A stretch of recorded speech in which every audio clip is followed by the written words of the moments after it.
안녕하세요, 이정범입니다. 오늘은 유리의 구조, 그리고 구성하고 있는 산화물, 그리고 유리의 광학적 특징을 결정짓는 그 숫자, 그러니까 광학 상수에 대해서 같이 이야기해 보도록 하겠습니다. 먼저 구조입니다. 유리의 구조를 나타내는 단어, 키포인트 단어는 두 가지입니다. 이 두 가지를 알면 됩니다. 먼저 첫 번째는 비경정실, 두 번째로는 과냉각 액체입니다. 자, 세상의 모든 물질은 액체 상태에서 과냉각시켜서 비결정을 이루게 할 수 있습니다. 그것을 유리라고 합니다. 다시 얘기할게요. 세상의 모든 물질은 액체 상태에서 관행각을 시켜서 결정을 이루지 않는 비결정질로 만들 수 있고, 그것을 유리라고 합니다. 우리가 이전 시간에 그 유리렌즈의 강화법이라든지 플라스틱 렌즈의 종류 이러면서 무기질 유리, 유기질 유리 이런 말을 했어요. 무기질 유리는 우리가 흔히 현장에서 실생활에서 보는 유리입니다. 유리찬, 컵, 그리고 이렇게 유리창 이런 것들을 나타내는 그냥 일반적으로 우리가 생각하는 유리렌즈, 안경렌즈도 유리렌즈 같은 경우를 무기질 유리라고 그러고요. 우리가 생각하는 플라스틱을 뭐 여러 가지 쓰이는 그 플라스틱 있죠. 이런 것도 플라스틱이네요. 이런 플라스틱을 유기질 유리라고 그랬어요. 유기질, 무기질에서. 근데 그러면 왜 플라스틱을 유리라고 하는지 좀 의아하지 않으셨어요? 이것도 유리기 때문입니다. 이것도 관행각된 액체로서 결정을 이루지 않고 있어서 얘도 유리라고 할 수 있는 거예요. 다만 우리가 생각하는 유리는 그 중에 우리가 생각하는 유리는 전체적인 유리 중에서 어떤 것을 따로 유리라고 우리가 부르고 있는 것이죠. 자, 한번 볼게요. 모든 물질은 액체 상태에서 관행각시켜서 비결정질로 만들 수 있다라고 그랬으니까 물을 가지고 한번 얘기해요. 물은 분자가 H2O입니다. 분자식이요. 근데 이게 물이죠. 그러니까 액체 상태는 이런 식인데 기체 상태에서는 어떻습니까? H가 따로 공중에 떠다니고 있고, 그러니까 수소가 따로 떠다니고 있고, 산소가 따로 떠다니고 있죠. 얘네들은 그냥 공중에서 각자의 분자끼리 각자 수소 따로 액체 따로 산소 따로 놀고 있어요. 근데 얘네들이 결합을 하면은 한 개의 수소에 두 개의 산소가 붙으면은 물의 분자식을 따르게 되고 액체 상태가 되는 거죠. 자, 근데 이 물 같은 경우에 분자식을 우리가 물의 결합 상태를 이렇게 굽어 있다고 해서인지 구분형이라고 부릅니다. 구분형. 예, 근데 고체 상태에서는 어떻습니까? 고체에서는 여기에 이렇게 되어 있는 물에 또 다른 물의 분자식이 갖다 붙습니다. 그래서 이렇게 또 옆에 붙고 또 옆에 붙고 이래서 결정을 이루고 있죠. 결정을 이루고 있고, 이런 경우를 물에 얼음이 띄고 있는 분자식이고 육각형이죠. 육각형이라고 그럽니다, 실제로. 자, 그런데요, 저 혼자 생각해요. 실제 화학으로 그런지는 모르겠습니다.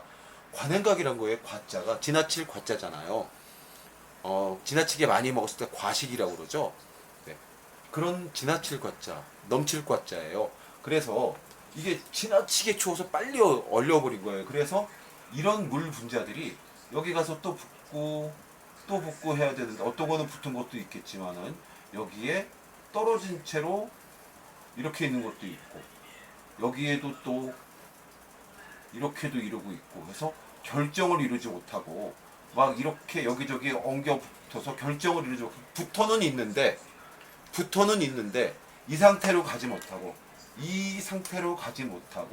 너무 빨리 얼려서 얘네들이 붙지 못한 상태, 결정을 이루지 못한 상태여서 이런 거를 유리라고 한다. 그냥 이렇게 생각합니다. 그래서 지금 이렇게 여러분들이 생각해 두시면 어떤 경우에 말을 아무리 꼬아서 내더라도 비결정질 그리고 관행각 액체 요 두 가지 단어와 여기에 있던 그림 맞는 건지는 아니겠지만 그것만 외워두시면 말을 아무리 꼬아도 다음 중 유리를 뜻하는 것, 이 정도 문제는 쉽게 푸실 수 있으리라고 생각합니다. 이 비결정질을 우리가 유리질이라고도 하고요. 결자를 빼고서 비정질이라고도 합니다. 예. 그러니까 어떤 말이 나오든지 여러분들이 이 구조에 대해서 말씀드렸던 거 요것만 기억해 두시면은 아마 맞추실 수 있을 겁니다. 자, 이렇게 구조를 대략적으로 설명을 드렸고요. 그 다음에 구성하고 있는 산화물에 대해서 얘기해 볼게요. 자, 구성하고 있는 산화물입니다. 유리를 구성하고 있는 산화물이에요. 산화물이니까 산소가 붙어 있어야 됩니다. 산소가 붙어 있어야지만이 유리를 구성하고 있는 산화물입니다. 아, 이거 기억해 두세요. 자, 이것도 위기도 좋게 망목 형성. 그러니까 유리렌지의 구조를 띠고 있는 망을 띠고 있는 산화물이 있고요. 그리고 수식 산화물이 있습니다. 그리고 중간 매체 산화물. 이렇게 세 가지가 있습니다. 망목이라는 거는 그러니까 망목 형성이니까 아까 우리 교과서에 보면은 SiO2 가지고서 이렇게 SiO2 산화규소가 결정을 이루고 있으면 이거를 석영이다 해가지고서 결정을 이루고 있는 아까 물 같은 식으로 이렇게 결정을 이루니까 석영이다 이렇게 써져 있어요. 그리고 이게 여기는 붙고 여기는 붙었는데 여기는 떨어지고 여기는 붙고 여기는 또 떨어지고 막 이런 식으로 해서 막 결정을 이루지 못하고 있는 모양을 그려놓고서 이거는 유리의 망목 구조다 이런 식으로 써놨어요. 유리의 망목 구조다 이렇게 써놨어요. 결정을 이루면 SiO2는 석영이고 결정을 이루지 못하면은 유리질이죠. 예. 유리가 된다. 그래서 망목이라고 되어 있는데요. 자, 이 망목 형성 산화물은 이렇게 그물망처럼 이렇게 모양을 갖출 수 있는 산화물들이에요. 그렇기 때문에 얘네들은 단독으로 유리를 만들 수 있습니다. 단독으로 유리를 망목을 형성한다는 얘기는 이미 유리를 만들었다는 뜻이에요. 유리질을 만들었다는 뜻이에요. 비정질을 만들었다는 뜻이에요. 그래서 망목 형성 산화물은 단독으로 유리의 형태를 갖출 수 있습니다. 그러면은 얘는 단독으로 유리의 형태를 갖출 수 있고요. 수식 산화물이라는 것은 무엇이냐? 수식 산화물은 단독으로 유리의 형태를 갖출 수는 없지만은 망목 형성 산화물과 이렇게 끼어들어 결합해서 첨가됨으로 인해서 이 유리의 성격을 나타낼 수 있게 됩니다. 성격을 나타낼 수 있는 것이 수식 산화물입니다. 그렇다면 중간 매체 산화물은 뭐겠어요? 중간 매체라는 것은 박쥐 모양 망목을 형성할 수도 있기도 하고 그리고 수식으로 유리렌즈에 특별한 성질을 부과하실 수 있는 두 가지가 다 될 수 있는 게 중간 매체 산화물입니다. 여러분들 제가 외우세요 하는 것 별로 이렇게 내키지 않는데 뭐 이해하세요로 할 수 있는 게 아닌 경우는 어쩔 수 없이 외워야 되지 않겠습니까? 자, 여러분 분자식 외우는 거 저도 정말 싫어하는데 여러분도 좋아하시리라고 생각하지는 않습니다. 하지만은 학교 졸업한 지 20년이 넘은 제가 아는 정도의 분자식은 여러분도 아셔야 되지 않겠습니까? 자, 제가 당장 외는 거를 한번 적어보려고 그러는데 많이 못 할 것 같아서 겁이 나서 이런 말씀을 드립니다. 여러분들 저보다 좀 더 외십시오. 제가 아는 것만 적어볼게요. 먼저 아까 제가 여기다 써놨던 그리고 지운 SiO2 산화규소 SiO2 이거는 망목 형성 산화물입니다. 망목 형성 산화물의 SiO2는 여러분들이 꼭 알아두셔야 될 게 일반적으로 우리가 유리의 75%, 80% 정도가 SiO2입니다. 산화규소입니다. 그리고 GeO도 있죠. GeO2겠네요. GeO2도 있습니다. 그리고 수식 산화물은 여러분 좀 좋습니다. 얘기가 여러분 지난 시간에 유리렌즈의 강화법에서 세 가지 얘기했었죠. 세 가지인데 이름은 6개다 말씀드렸어요. 물리적 강화법이라고도 불리는 열강화법, 화학적 강화법이라고도 불리는 이온 교환법, 그리고 라미네이트법, 렌즈 적합법이라고도 불리는 라미네이트법 세 가지가 있는데 이름이 6가지여서 문제 내기가 참 좋습니다 라는 말씀도 드렸습니다. 자, 그런데 나트륨이 그 유리렌지 안에 있어야지. 이게 있어야지 나트륨을 빼고서 그 자리에 칼륨이 들어가지 않겠어요. 제가 강화된다 그럴 때 요 나트륨이 빠진 좁은 공간에, 좁은 자리에 큰 칼륨이 들어가면서 얘는 조이고 얘는 벌리고 하면서 유리렌지가 단단하게 됩니다. 이런 말씀을 드렸어요. 그러니까 나트륨이 들어갈 테고 또 KO2도 들어가겠죠. 칼륨 K2O 같다. KO로는 제가 KO는 이렇게 딱 맞아서 쓰러진 게 KO잖아요. 그렇게 왠지 않은 게 K2 올 것 같아요. 자, 이렇게 나트륨과 칼륨이 들어가고 CaO2도 들어갑니다. 네, 이렇게 세 개는, 요거 두 개는 이온 교환법에서 우리가 아니까 쉽게 생각이 나실 거예요. 그죠? 중간 매체 산화물에는 가장 대표적으로 얘기하는 게 철입니다. 그리고 알루미늄입니다. Al2O3 거예요. 이렇게 할 거예요. 많이 봤나? 정확하진 않은데 틀림없이 철하고 알루미늄입니다. 예, 이거는 들어갑니다. 여러분 이 정도밖에 제가 못 되는 것 같습니다. 여러분 이거보다 여기 티탄도 들어가지 않을까 싶습니다. 갑자기 뭐라도 하나 더 죽어야지라는 생각이 들었습니다. T2O3인가? 자, 이렇게 여러분 이렇게 예, TiO 맞는 것 같습니다. 자, 이렇게 적어도 이만큼은 저만큼은 외셔야 되고 이거보다 조금 더 외세요. 이거 외에 기타라고 그래서 다른 게 하나 들어간다는 거에서 쓰긴 하는데 이 세 가지는 반드시 알아두셔야 돼요. 기타라는 거는 뭐 그거 외에 잡다한 것들이란 뜻인데 나오겠습니까? 근데 기타 중에는 그 기포를 없애주기 위한 청정제가 들어가는 경우가 있고요. 그리고 네, 렌즈에다 색깔을 넣기 위해서 코발트나 네, 거기도 이런 식으로 예, 반드시 산소가 붙어야지 산화물입니다. 산화물이니까 산소가 붙어야 돼요. 그러니까 예를 들어서 유리를 구성하는 물질이 아닌 것은 유리를 구성하는 것이 아닌 것은 하고서 딱 분자가 주가 적혀 있는데 그 중에 O가 빠져 있다. O가 하나가 들어있든 두 개가 들어있고 산소가 붙어야지만 산화물이에요. 그러면 그건 무작정 답입니다. 아시겠죠? 여러분들 교수님께서 만약에 그런 문제를 내셨다면은 다음 중 유리를 구성하고 있는 산화물이 아닌 것을 내놓고서 O가 안 붙은 뭐 그냥 뭐 TiOC 이런 게 있기나 할까요? 이런 거 해가지고 딱 써놓고 보기에 있다면 얘는 무작정 틀린 겁니다. 여러분들 그 정도는 반드시 맞추셔야 됩니다. 네. 자, 구성하는 산화물 이야기를 했습니다. 아까 기타 중에 색깔을 내는 거에 대한 얘기를 좀 했었는데 색깔도 여러분들이 외셔야 되는 게 많죠.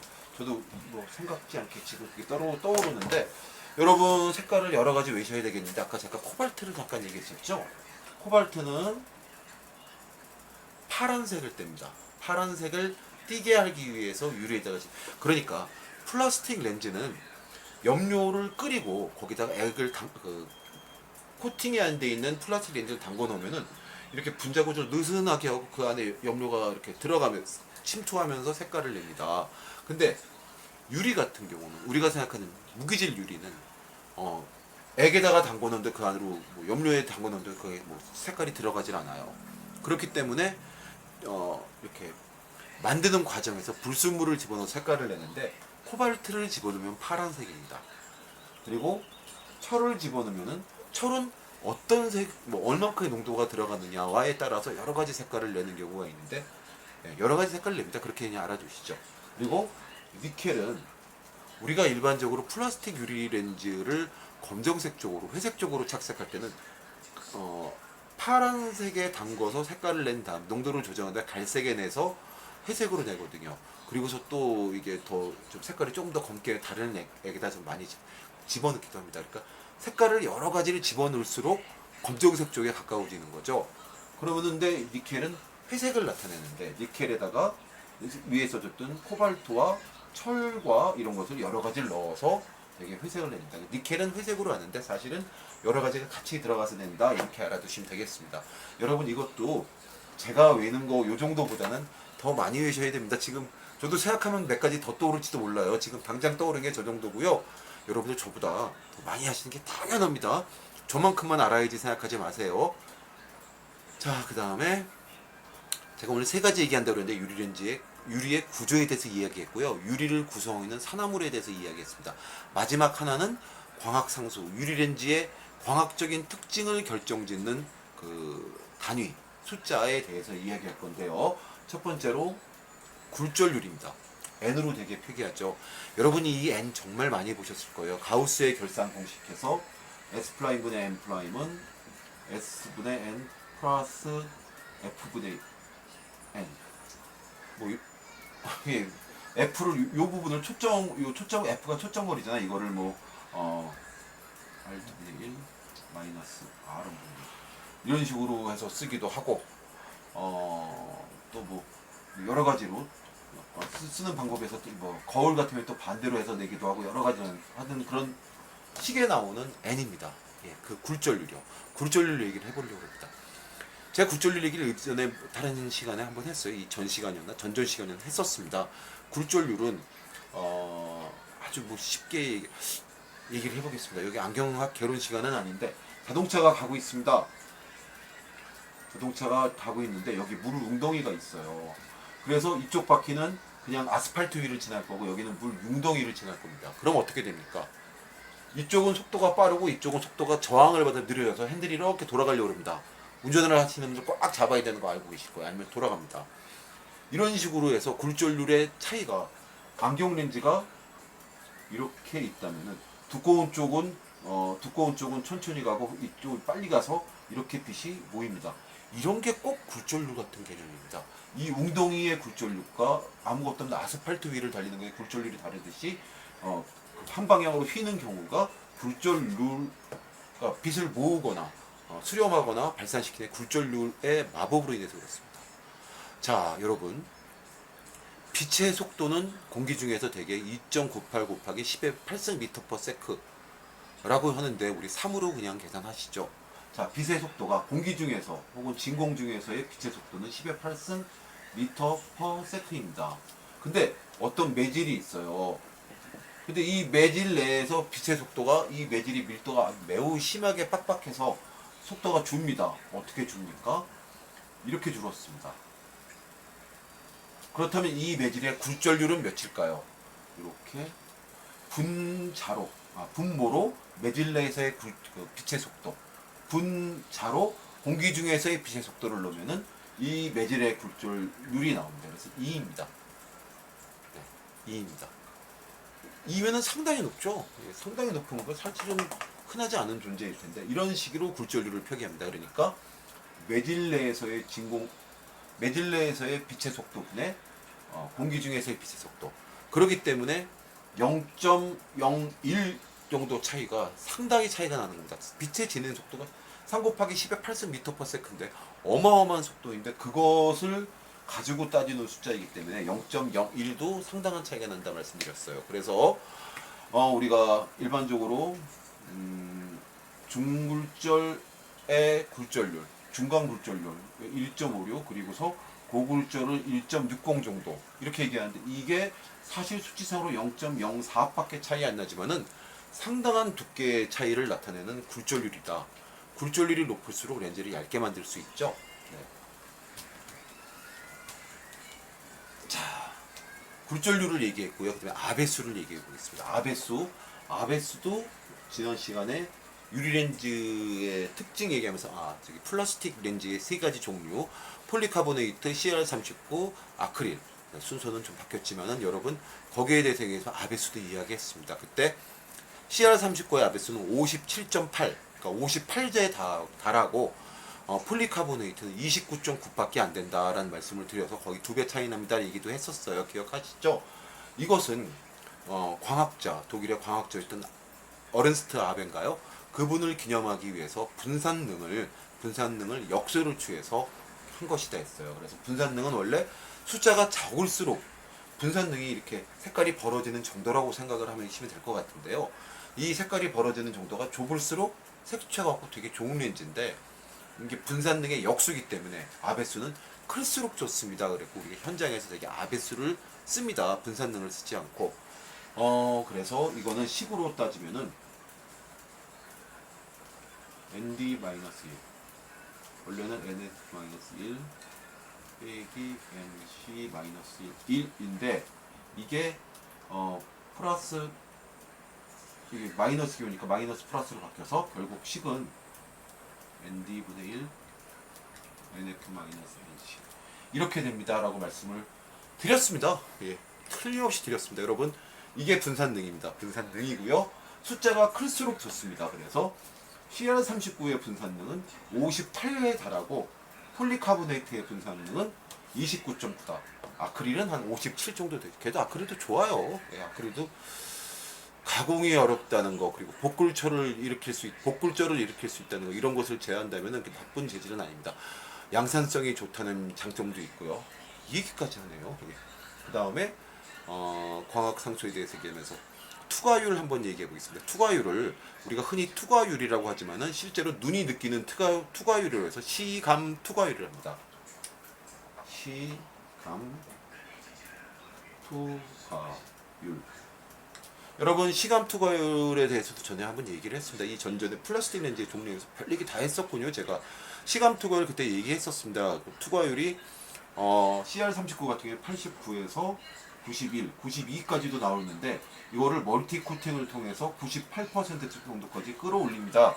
반사 방지막을 여러 겹 입힌 걸 멀티 코팅이라고 그러고 끌어올린다라고 얘기를 했습니다. 결국은 투과율이 높을수록 렌즈가 깨끗한 렌즈가 되겠죠. 그러니까 한 렌즈를 통과할 때 반사되는 반사율이 물론 반사율이 있고 렌즈에 흡수되는 게 있습니다. 전체가 100이 들어갔을 때 반사가 10이 되고 흡수가 10이 됐다면은 투과율은 80%입니다. 네. 자, 이렇게 얘기하면 될 것 같습니다.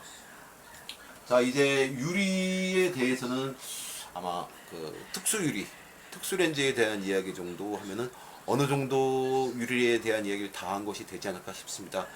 자, 여러분 감사합니다. 제가 여러분은 머리에 쏙쏙 들어오게 강의를 잘 했는지 모르겠습니다. 더 노력하는 사람이 되도록 하겠습니다. 다음에는 더 쉽게 여러분 머리에 쏙 들어갈 수 있는 그런 강의 한번 해보도록 하겠습니다. 감사합니다.